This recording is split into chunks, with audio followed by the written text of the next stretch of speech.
నిజామాబాద్ జిల్లా ఆర్మూర్లోని ఎంపీడీఓ కార్యాలయంలో స్త్రీ శిశు సంక్షేమ శాఖ వికలాంగుల క్యాంప్ని నిర్వహించారు. కార్యక్రమానికి ముఖ్య అతిథిగా ఎమ్మెల్యే రాకేష్ రెడ్డి హాజరయ్యారు.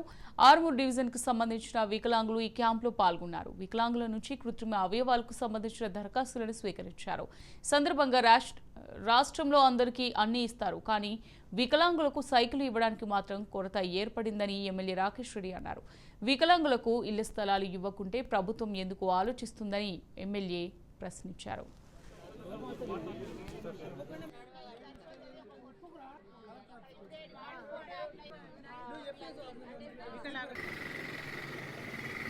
ఒక వంద గజాలు ఇల్లు కట్టలేదు కళ్ళకు అధికారుల కళ్ళు లేదు